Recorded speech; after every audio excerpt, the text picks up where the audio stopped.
તો વિપક્ષની બેઠક પર વડાપ્રધાન નરેન્દ્ર મોદી દ્વારા કટાક્ષ કરવામાં આવ્યો। બેંગલુરુમાં ભ્રષ્ટાચારીઓ એકત્રિત થયા છે। વડાપ્રધાને કહ્યું, વિપક્ષમાં ભ્રષ્ટાચારીઓનું થાય છે સન્માન। પ્રધાનમંત્રી નરેન્દ્ર મોદીએ કટાક્ષો કર્યા છે। તેમણે કહ્યું કે તમામ પક્ષો પોતાની ભલાઈ માટે કામ કરી રહ્યા છે। પશ્ચિમ બંગાળમાં પણ પંચાયત ચૂંટણીમાં હિંસા પર મૌન વ્યક્ત પીએમ મોદીએ કહ્યું તો કોંગ્રેસ લેફ્ટ સહિત તમામ પક્ષોએ સેવ્યું મૌન। વડાપ્રધાન નરેન્દ્ર મોદીના વિપક્ષ પર આકરા પ્રહારો। કહ્યું, વિપક્ષી જમાત ભ્રષ્ટાચારીઓથી ભરેલી છે। આ જમાત ભ્રષ્ટાચારીઓને છાવરે છે। તેમણે કહ્યું કે પોતાના બાળકો અને ભત્રીજાઓનો જ વિકાસ કરી રહ્યા છે। કૌભાંડો પર એમની બોલતી બંધ થઈ જાય છે। તેમણે કહ્યું કે એમની દુકાન હવે ભ્રષ્ટાચારની ગેરંટી બની ગઈ છે। આ ઉપરાંત તેમણે કહ્યું કે બંગાળમાં પંચાયતની ચૂંટણી પર થયેલી હિંસા પર ચૂપ્પી કેમ છે।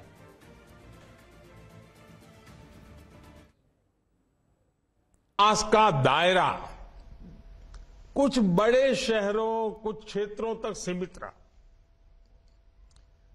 कुछ दलों की स्वार्थ भरी राजनीति के कारण विकास का लाभ देश के दूर दराज वाले इलाकों तक पहुंचा ही नहीं। ये दल उन्हीं कामों को प्राथमिकता देते थे जिसमें इनका खुद का भला हो, इनके परिवार का भला हो।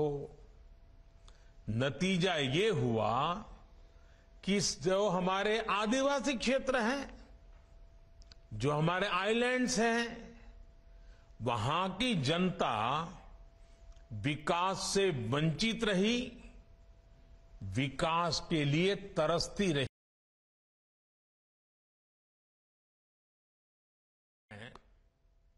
विकास का एक नया मॉडल विकसित हुआ है। ये मॉडल इंक्लूजन का है, सबको साथ लेकर चलने का है। ये मॉडल सबका साथ, सबका विकास का है। और जब मैं सबका विकास कहता हूं तो इसका अर्थ बहुत व्यापक है। सबका विकास मतलब हर व्यक्ति, हर वर्ग, हर क्षेत्र का विकास। सबका विकास मतलब जीवन के हर पहलू का विकास, शिक्षा, स्वास्थ्य, कनेक्टिविटी, हर प्रकार सबका विकास।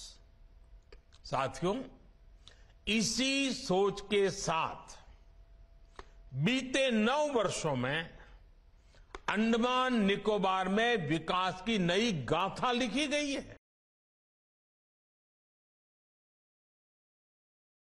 ये 75 वर्षों में हमारा भारत कहीं से कहीं पहुंच सकता था। और ये मैं बहुत जिम्मेवारी से कह रहा हूं, कहीं से कहीं पहुंच सकता था। हम भारतीयों के सामर्थ्य में कभी कोई कमी नहीं रही है, लेकिन सामान्य भारतीय के इस सामर्थ्य के साथ हमेशा भ्रष्टाचारी और परिवारवादी पार्टियों ने अन्याय किया। आज देश भारत की बदहाली के जिम्मेदार कुछ लोग अपनी दुकान खोलकर बैठ गए हैं। इन्हें देखकर मुझे एक कविता की कुछ पंक्तियां याद आती हैं। एक कवि महाशय ने अवधी में लिखा था, ये अवधी भाषा में लिखी गई कविता है। गायित कुछ है, हाल कुछ है, लेबिल कुछ है, माल कुछ है। 24 के लिए 26 होने वाले राजनीतिक दलों पर ये बड़ा फिट बैठता है। गायित कुछ है, हाल कुछ है, लेबिल कुछ है और माल कुछ है। यानी गाना कोई और गाया जा रहा है, जबकि सच्चाई कुछ और है।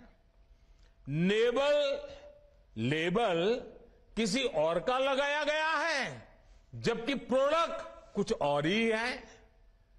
इनकी दुकान की यही सच।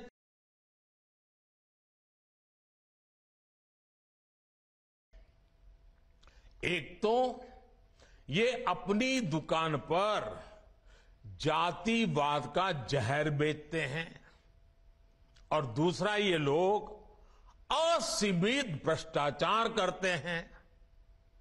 आजकल ये लोग बेंगलुरु में जुटे हैं। एक जमाने में एक गाना बहुत मशहूर था, मुझे तो पूरा याद नहीं है, लेकिन मुझे याद आ रहा है। एक चेहरे पर कई चेहरे लगा लेते हैं लोग, एक चेहरे पर कई चेहरे लगा लेते हैं लोग। आप देखिए ये लोग कितने चेहरे लगाकर बैठे हैं।